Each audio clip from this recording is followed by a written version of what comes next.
Hi everyone! Welcome back to my channel. If you're new here, hello! My name is Caroline and I make sewing tutorials and sewing patterns to help you along your sewing journey. And today's video is the third episode of my Thrift Flip series. It's been a little while since I've made one of those. For the first one, I made a matching gingham set out of a pair of pants that was a little bit too short on me. And for the second one, I remade this oversized linen dress into this Reformation-inspired tight-fitting dress. I'll leave both videos in the description. They are a little bit old, so I'm a bit embarrassed. But for today's video, I will also use a pair of pants that's a little bit too short on me. My friend Milena thrifted these pants a little while ago and ended up not wearing it at all, so she asked me if I wanted it for myself. Because the fabric is gorgeous, it has this beautiful sheen to it and gold flowers embroidered in it.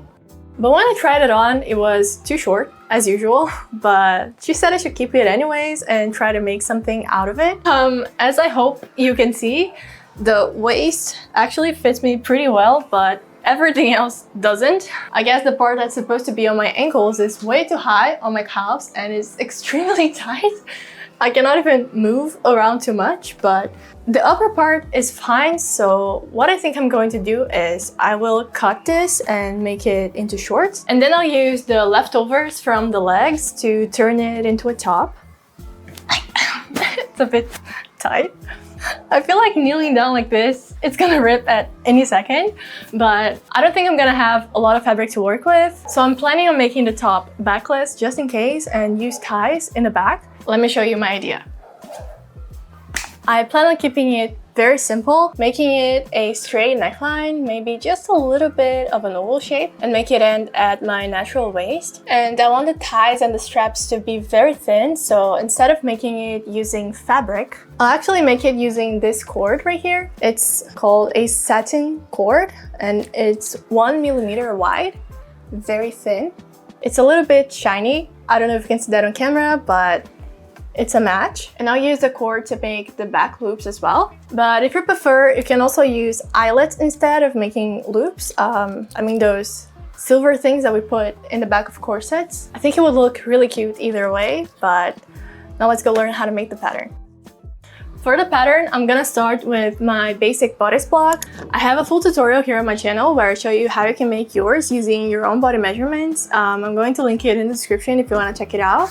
It's really not that difficult to make. I'll show you step by step how you can make yours. And once you make it, you can just alter it to make whatever you want. So I highly recommend trying to make yours if you haven't yet. And on top of that, we'll also need to measure how low we want our neckline to start. So we measure from our neck right here, all the way to where we want it. And in my case, I'm going to use 11 centimeters, but it's totally up to you. You measure it on yourself and you decide how low you want it.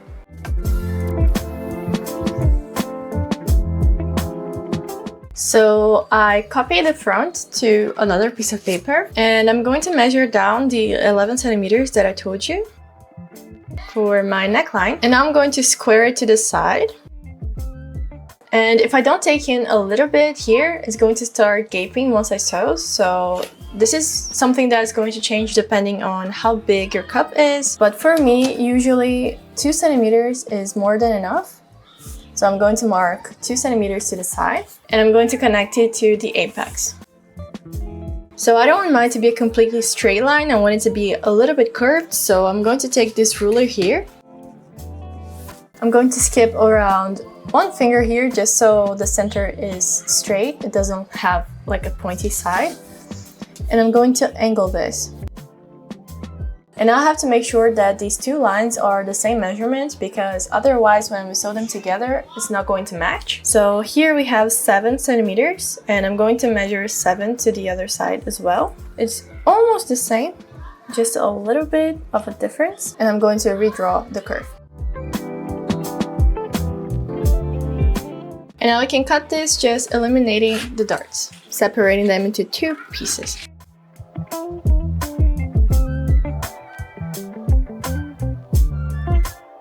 And if you want it to be even more form-fitting, you can just measure it down. And this also will depend on the size of your breast, but this is the apex of the bust, so you can measure from the apex all the way to where the curve ends, the curve stops. In my case, I'm going to use 4.5. and you can enter slightly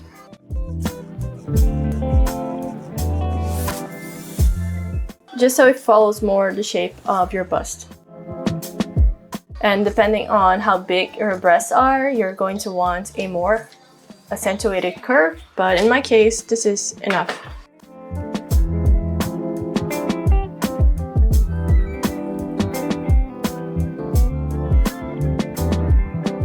I'm marking the apex just so we can make a notch when we're cutting the fabric, so we can match this and we don't make a mistake when sewing. And this part right here will be cut on the fold of the fabric. And every other seam, we need to add seam allowance when we're cutting. Now for the back, you don't even need to copy everything like I did, but I'm just going to place a side front here just so we can see how the shape is going to be like. I'm only going to make the back 6 centimeters wide just because I don't have a lot of fabric.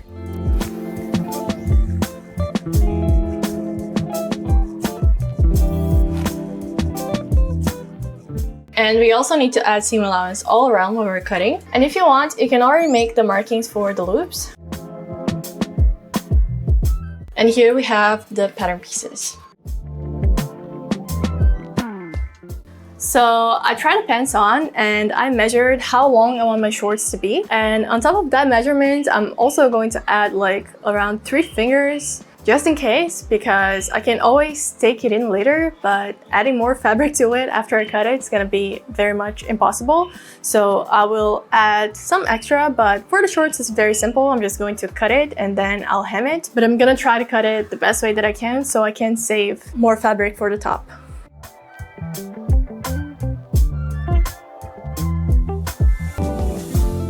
So I finished cutting the legs off, and I remember when I had first turned the pants wrong size out, I noticed that they had actually finished the seams before sewing them together. And I just found out one of the main reasons why they do that, because this fabric frays like crazy. I literally just cut it off and it's already like this. So even though I'm gonna line it, I'm gonna have to do the same thing. As soon as I cut the pieces off, I'm gonna go ahead and overlock them just so they don't unravel, because otherwise there's a high chance that the fabric is just going to come apart. And another thing that I noticed is that you can tell the grain of the fabric because of the way that it was constructed. Like there's some lines in it. I don't know if you can see. And then that is exactly the grain line. If I pull it like this, it doesn't stretch at all. But if I pull it slightly with an angle, as you can see, it does stretch. So that's a little tip that I have for you if you are doing it just like me. If you're using pieces of clothing that were already made before and you cannot really tell like the selvage of the fabric, try to find the grain by pulling it around, or maybe just pulling a thread from it, because if you cut your pattern pieces slightly tilted and not on the proper grain, it's not going to fit you really well. It's going to be twisting when you wear it, and it does really make a big difference.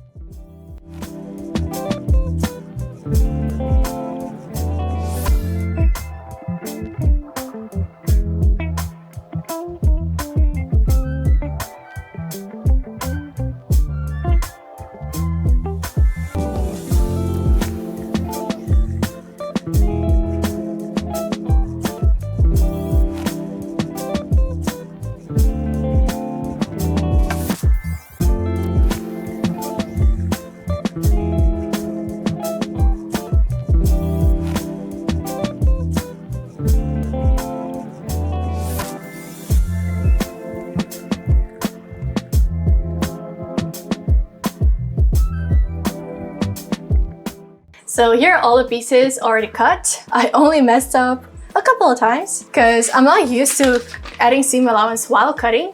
I was supposed to like add seam allowance here at the sides and I forgot. I just cut straight on the pattern edge, but only on this side, which means this side right here is going to be a little bit thinner than I anticipated, but it's okay. I still think it's gonna work out. And I don't know if I'm going to finish them because only the parts that are on the cross grain are fraying. Like this is not fraying anything at all. So I think I'm going to leave it as is. I'm going to be very careful with them while I'm handling them, but since I'm going to line it, I don't think I'm gonna finish them. So now I just need to sew them to each other as they're placed right here. I don't know if I mentioned, but I said I was gonna cut the center front on the fold, place this on the fold of the fabric. I didn't have a panel that was wide enough for me to place this on the fold, so I had to cut 2. So I added seam allowance to the center as well, 1 centimeter. And now I just need to sew them. I'm going to sew the center front to the center front, the center front to the side fronts, and then the side fronts to the side backs right here. And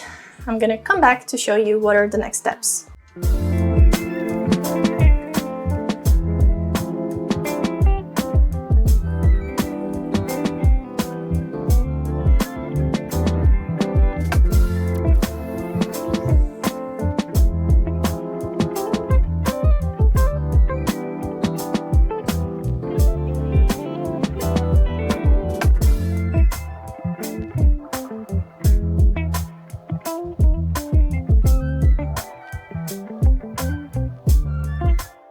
I have finished sewing the shell layer and also the lining. The lining was basically the same thing as the shell, but I was able to cut it on the fold, so there isn't a seam in the center front. And I cut it on this lightweight rayon fabric that I had in here. And remember when I said I didn't think it was necessary to finish the seams before?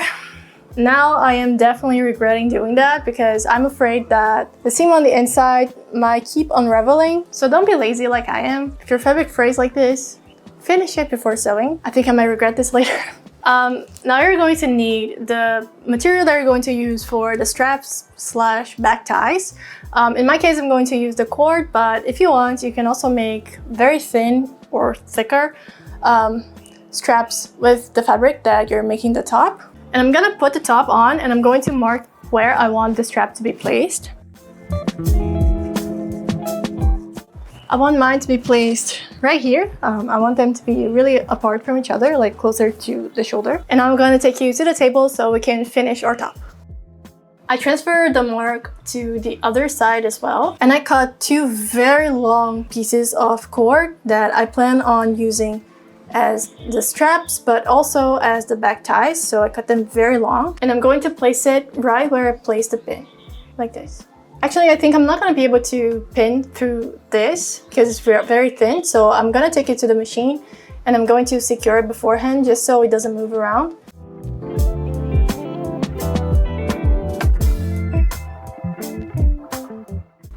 And now I need to cut small pieces of the cord or the straps like this, fold them in half, and sew them to the edge. So remember the marks that we made, that's already the placement of where you're supposed to place each one of the loops, but it's optional. You can just place them however you want. Just make sure that they're evenly spaced out. It might be a little bit more challenging to sew this because they might want to keep moving around. So I'm not gonna film it because the camera usually stays in front of the machine and I don't have really good visibility when I film. So I'm gonna do it off camera just so I have more precision. This was definitely the most time-consuming part because it kept sliding and I couldn't hold it properly to sew. So it was difficult, but I have sewn on both sides, all of the loops here. And now I'm gonna make sure the straps are down. And I'm gonna take the lining and cover it right sides together, matching the seams.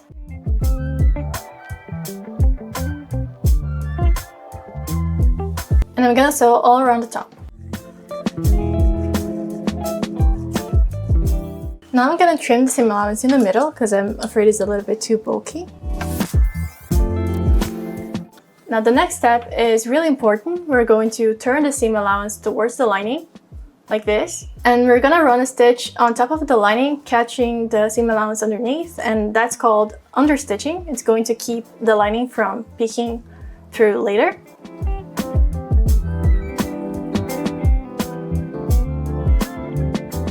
Now we're going to fold the lining on top of it again, pin at the sides.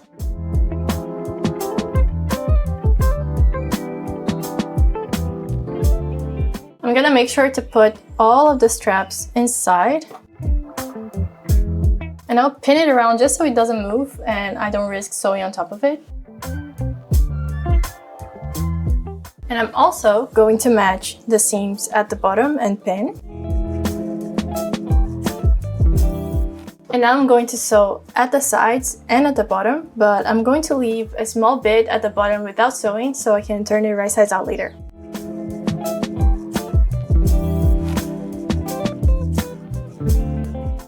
The space I left without sewing was very small. I miscalculated it, but I think I still will be able to make it work, but leave a bigger opening than this. Now I just need to turn it right sides out. Ah, I forgot to take the pins first. Very important. You don't want pins inside your clothes.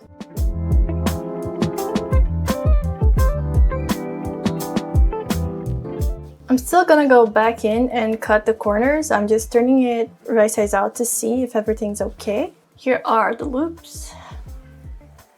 There's another one here. I'm gonna go try it on just to see if everything's okay, because the next step will be to top stitch the sides and the bottom, and it's gonna be better for me to check if there is anything that I need to change before doing that, because seam ripping everything will be very annoying. The fit turned out good, so now I'm just going to turn it wrong sides out again, and I'm going to trim the seam allowance as we did for the top, and then I'm gonna iron it in place and top stitch all around.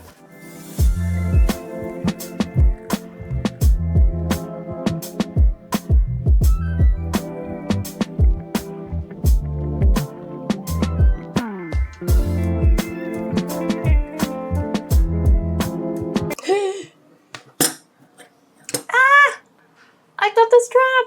No! Be careful when you're cutting so you don't cut the strap off. Oh my god, I'm gonna have to tie it later. It's gonna look so bad. I cannot believe I did that. Of course, be careful.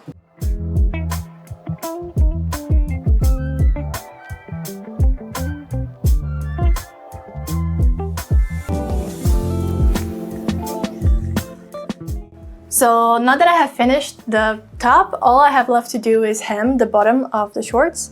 I did cut it a little bit longer than I actually wanted it to be because I initially planned on making a thicker hem. However, I don't know if you can see how it goes down in an angle, like the bottom is smaller than the top.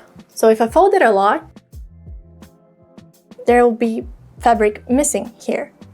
And it will be too tight and it will be pulling around because it's not going to be enough. So I'm going to have to put it on again and trim it a little bit more so it's the actual length that I want. And then I will overlock the edge and I'll make a very thin hem so that doesn't really become a problem. And then after that's done, I'm going to put both of them on so I can show you guys how it turned out.